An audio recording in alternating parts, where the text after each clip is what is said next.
There was a certain type of game we all played as kids. If you grew up in the early 2000s, the chances you were probably exposed to games that you probably shouldn't have. Sometimes we played a game that felt downright illegal to play. I'm on a mission to explore every bit of 2000s nostalgia. Today, I want to explore games that felt completely illegal to play. I'm talking about games with violence, cursing, all the things our parents told us would rot our brains. Today, I'm going to explore 3 different titles, starting with Bully, True Crime, and then ending with 25 to Life. So sit back, relax, and I hope you enjoy. This game felt like I was about to get grounded just for owning it. Exhibit A, we have Bully. So one of the main reasons this game felt so illegal to play as a kid was just the concept. You know, the title is so controversial. It felt like this couldn't possibly exist. Like this shouldn't exist. And yet here we are.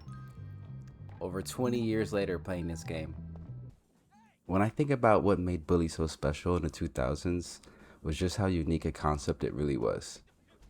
That's what makes it so unique. They definitely captured the feel of just being a bad kid.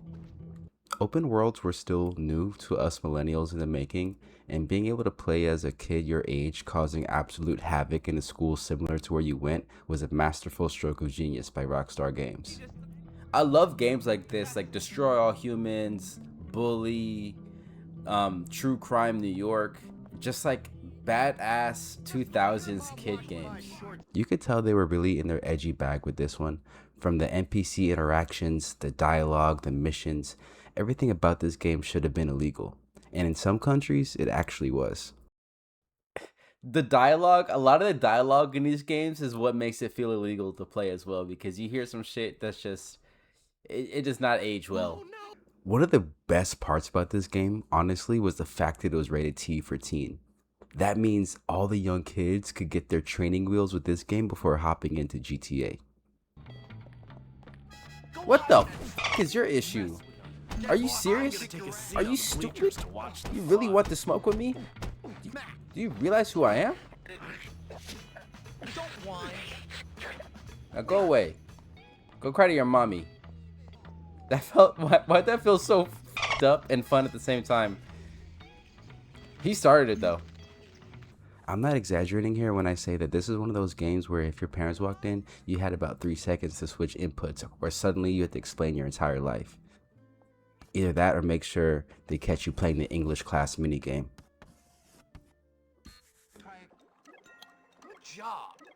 Now imagine being a kid and they threw R3 in the mix right here. They're like, press R3. Bully is just full of activities. You can pretty much role play as a good kid if you wanted to, but what's the fun in that? Rockstar gave us endless tools of destruction. I'm savage. Sniped him. Hit him in the nuts too? Yeah, they was in their bag with this one. What are you doing, you lazy guts? Get going. Rockstar was in their bag with this. Oh my god. They got us out here giving kids wedgies, stuffing them to lockers, dumpsters, starting fights behind school like it's a scheduled event. Defend Bucky? Who in the f do you think you are? Who the f? Never in your life. You're not addicted to breeding, huh? Yeah, get your ass in there. Some dinner while you're at it. Never in your life do that shit again. I'm talking to the big blood, Jimmy. They even had an outright respect/disrespect dialogue options, just like Red Dead Redemption 2. But we're gonna make fun of her? No. Oh, greet her. Hey, you. It's like an honor system. This game was beyond controversial. It was on the news, courtrooms, everyone was talking about it. News outlets were saying that it was pretty much gonna turn every kid to a menace to society. Meanwhile, I'm just here trying to figure out how the art class minigame actually works. Oh, I hate art class. Art class is my least favorite one. Into the world of arts.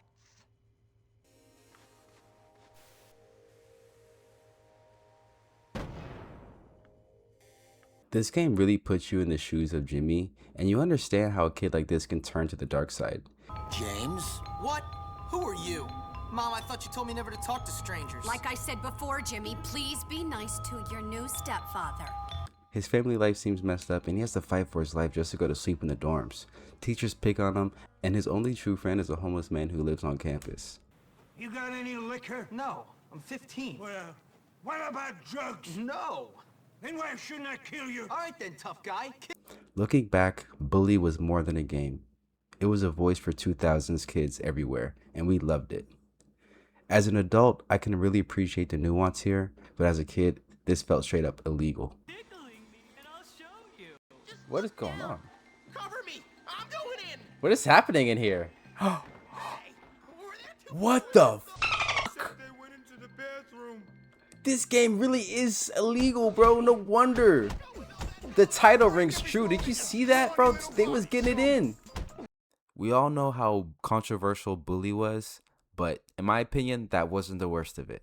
With True Crime New York, I am very nostalgic for this game. I grew up on it. This was my first illegal game to play. Here's why True Crime New York City felt illegal to play as a kid. You ever play a game as a kid and feel like, yeah, I'm definitely not supposed to be playing this right now? When playing this game, you had to turn the volume down low and have the button ready to switch because you never know what's going to happen. I remember I played this originally on the GameCube, and I thought it was so crazy that the GameCube had this. And nah, it wasn't just because it was rated M. There is something about this game that felt way more illegal than it should have. First off, the setting alone. Driving down the street, you hear the most diabolical, vulgar language ever put to media. Bro, why is everybody so vulgar? I'm saying the language in this game was insane, dog. Like, literally, every time something happens, they're like, motherfuck, fuck you. Like, it's just so, like, New York rude atmosphere. This wasn't some cartoon over-the-top fantasy city. This was New York. Gritty, real, and honestly, too accurate for a kid to be running around in. Bro, what is your problem? Oh! Oh my god, he had a taser? Holy shit. Yo! New York is dangerous as fuck. You just can't mess with anybody around here. I remember being able to identify crackheads just because I played this game. And it's not just about the chaos. You're a cop, so there's consequences. This game gives you a badge, authority, and immediately lets you abuse it.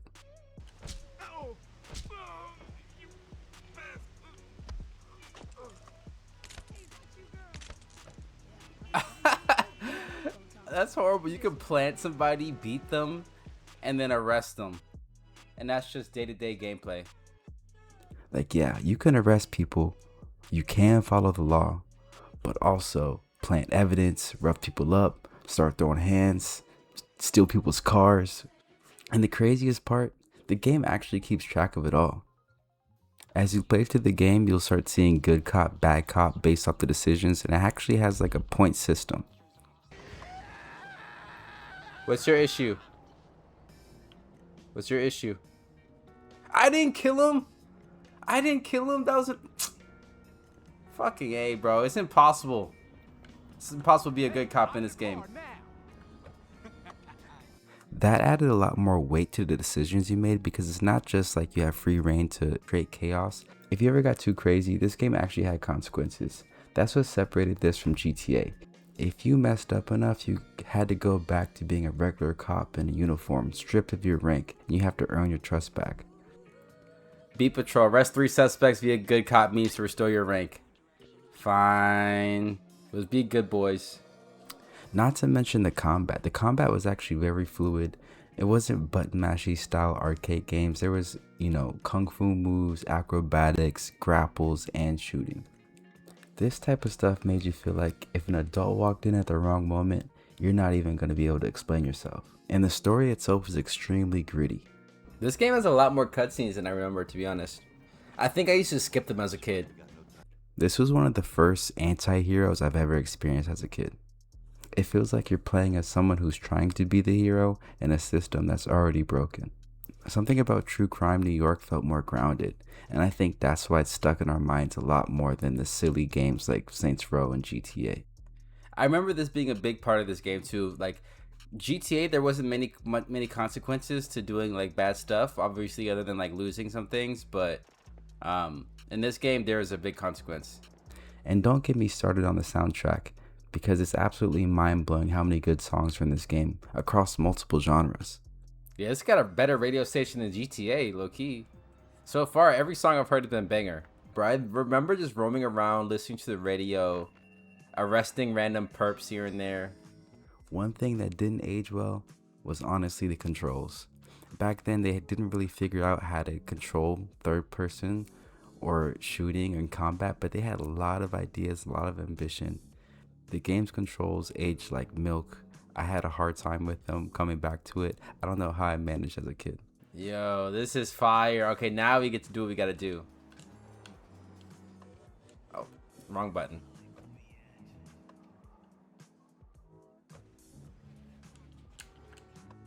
God damn it, I keep pressing the wrong button because the controls are so ass.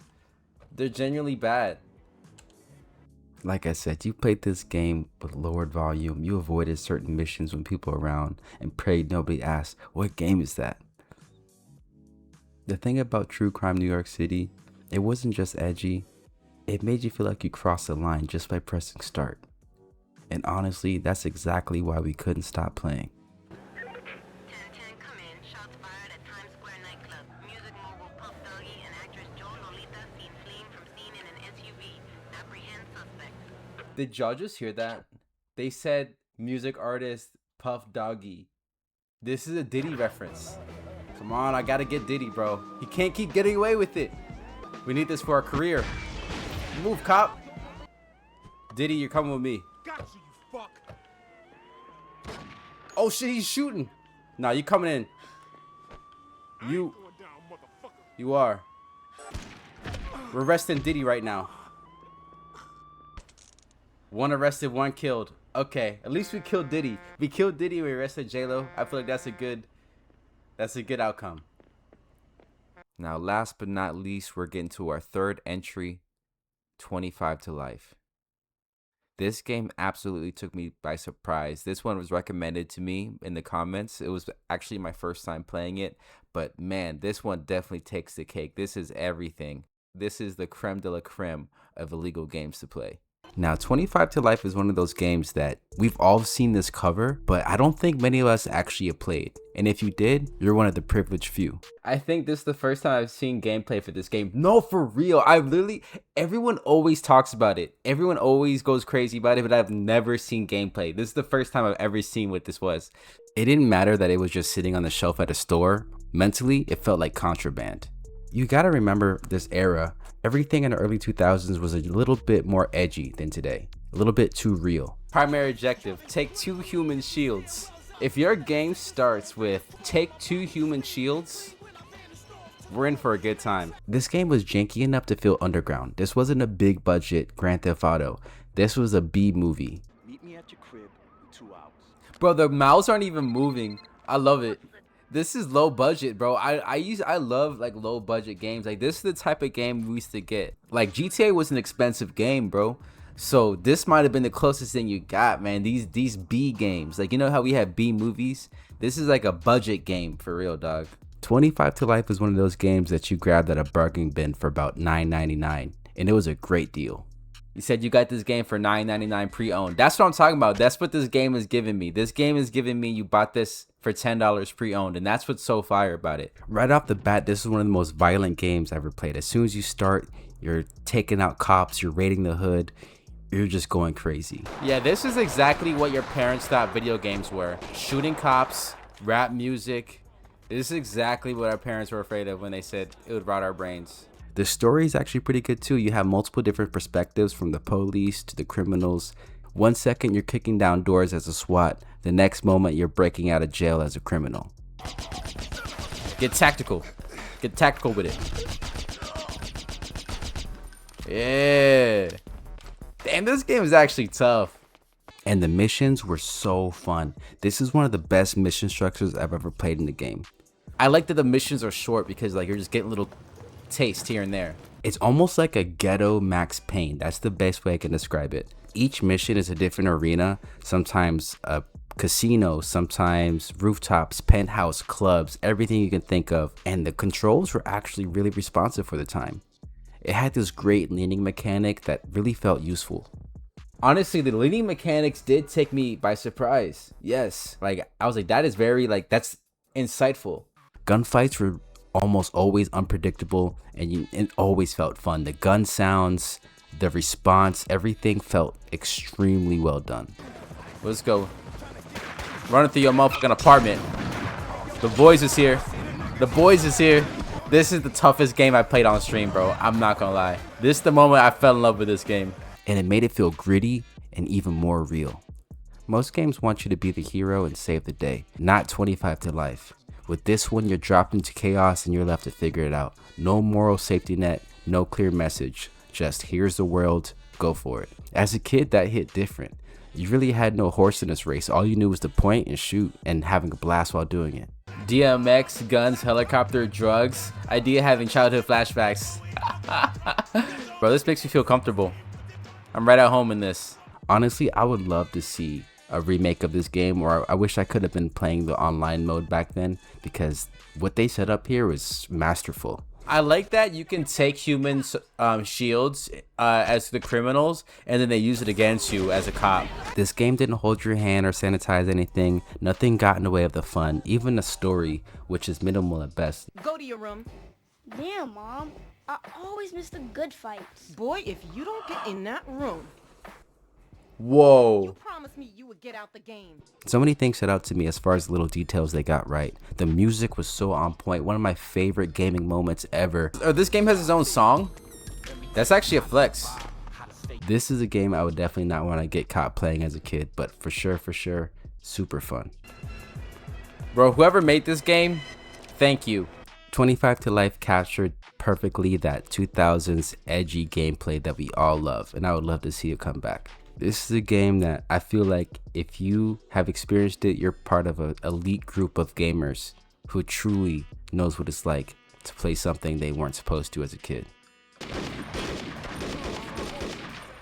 Yo, this is amazing. They put a lot of effort into how good this game is, dude. Wow. Like, I'm actually impressed by this. Now, looking back, none of these games actually were illegal. Maybe we were just a little bit too young to play them. But that feeling they gave you, that constant push or pull of I shouldn't be playing this, but I'm equally as intrigued, that was completely unforgettable. I know I can't be the only one that experienced something like this, so I want to know, what's a game that made you feel like it was illegal to play when you were a kid? Because I guarantee we all were playing something we weren't supposed to.